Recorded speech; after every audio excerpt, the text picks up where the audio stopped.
Thankful to be joined now by Olivia Gazis, CBS News intelligence and national security reporter. And Olivia, this was joint operation between the U.S. and Israel. What do you know about how long this strike was in the works and what kind of military coordination between the two countries this required? Sure, Doug and Aziza, good to be with you. So today's strikes on Iran appear to be the culmination of years, if not decades, of escalating tension and months now of failed diplomacy. As you know, at the root of it is the U.S. withdrawal in 2018 from the original nuclear agreement that was designed to constrain Iran's nuclear program. But the tearing up of that agreement by the first Trump administration prompted it to steadily expand its enrichment of uranium. And that came to a head last June during what has come to be known as the 12-day war, when Israel first launched those sweeping strikes on Iranian nuclear and military facilities. After Iran retaliated with waves of ballistic missiles and drones of its own, the U.S., of course, entered the fight with Operation Midnight Hammer, which targeted Iran's three main nuclear facilities. And while there was a ceasefire thereafter, the core dispute surrounding the nuclear program was unresolved. And despite assertions by the Trump administration that that nuclear program had been obliterated, it was near impossible to confirm that because Iran largely stopped cooperating with any nuclear inspectors. And so over the past several months, the U.S. and Iran have been engaged in these indirect negotiations mediated by Oman all over the world, in Muscat, in Geneva, in Vienna. There has been this focus on enrichment limits and on sanctions relief for the Iranians, but not on Iran's ballistic missile program or on its support for regional proxy groups, which is something that the president explicitly cited in his video address that was released overnight. So this most recent round of negotiations on Thursday in Geneva, which was attended by the U.S. envoys Jared Kushner and Steve Witkoff, ended without a breakthrough.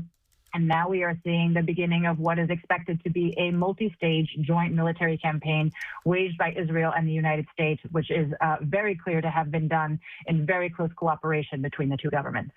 And Olivia, Iran has already retaliated with missiles that regional allies say they intercepted.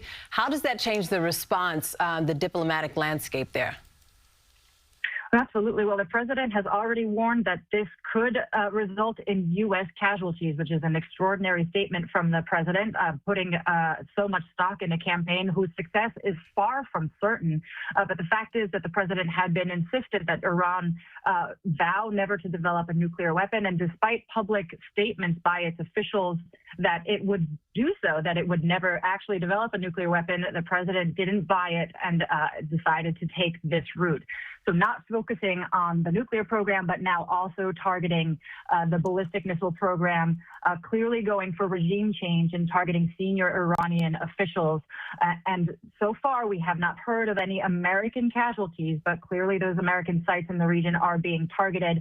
And there's the real risk that Iran will activate its proxy groups and any capabilities that it has in the United States in order to retaliate. It has vowed to do so far. Now, Olivia, you mentioned the strikes last year. We were told at the time by the president that the U.S. strikes on the nuclear program decimated the program. And now so much of the conversation around why U.S. forces have decided to make this move overnight is around the capability of acquiring a nuclear weapon, their interest in gathering what they can in order to do so, the Iranian regimes, that is. Is there skepticism within the intelligence community that the decimation happened? Are we to read into the strikes we saw now overnight to mean that perhaps they were, the Iranians were going to be able to develop something faster than we were initially told they were? Right. Well, what the administration has said about this, they did say in the immediate aftermath of those strikes that the program had been obliterated, but that did clearly not eliminate Iran's intention to resume enrichment or to try to recover what had thought to have been a large stockpile of highly enriched uranium that was buried under rubble inside the country. The problem is that Iran had stopped cooperating with nuclear inspectors who had previously had access to those sites and were able to say and verify what Iran had been doing. And that's why there was this effort at diplomatic negotiations. Yesterday, CBS News spoke with Oman's foreign minister, again, whose country has served as a key intermediary in nuclear negotiations. And he urged more time for talks, citing what he described as substantial progress toward a potential agreement specifically over Iran's nuclear program, warning that military strikes would not resolve the underlying issues. There had been technical talks that were scheduled to resume on Monday in Vienna, obviously all now in question now that these strikes are underway. All right. Well, Olivia Gazis, thank you so much for taking some time to speak with us on this issue this morning. And as we've been saying all morning, this is a major military operation. And to try and get more insight on the military strategy behind an operation of this nature, we're joined now by retired U.S. Navy Vice Admiral and Professor Robert B. Murrett. Thank you so much, Admiral, for joining us this morning. Can you give us a sense of and some insight on the planning that goes into an operation like this one?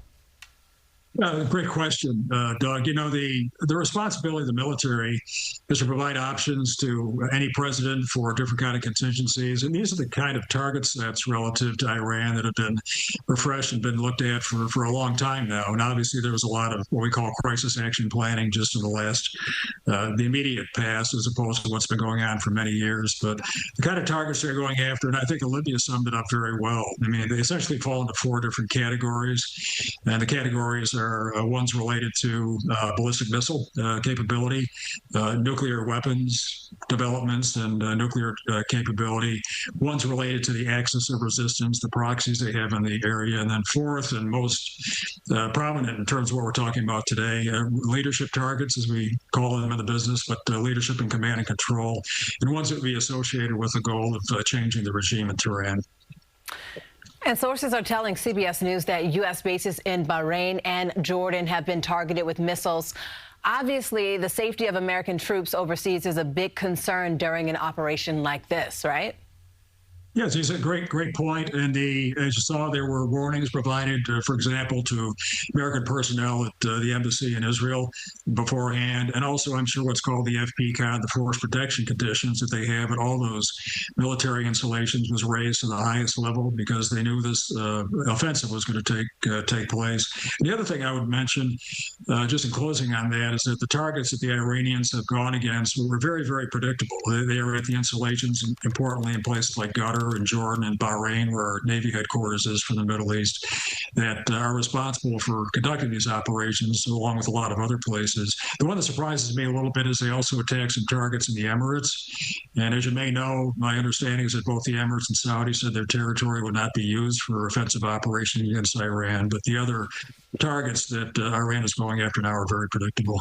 The Iranian regime has seen these protests in the country in recent months. How difficult do you foresee militarily it being for U.S. and Israeli forces to specifically target the regime, its leaders, military capabilities, those sites, while limiting civilian casualties?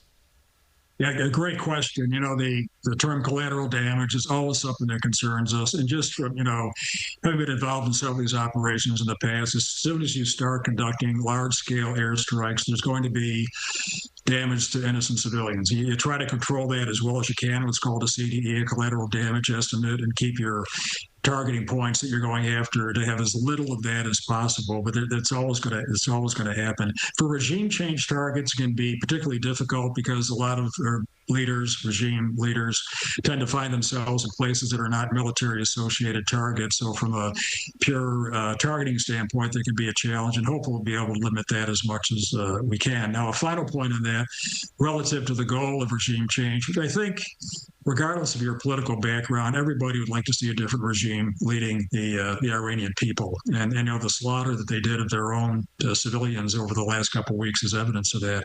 Having said that, it's a difficult challenge and one that's probably going to take some time to play out. Professor Robert B. Murrett, thank you so much for taking some time to speak with us on this issue this morning, and we will be in continuing coverage of this breaking news story for you. We'll bring you the latest developments right here on air and at cbsnewyork.com.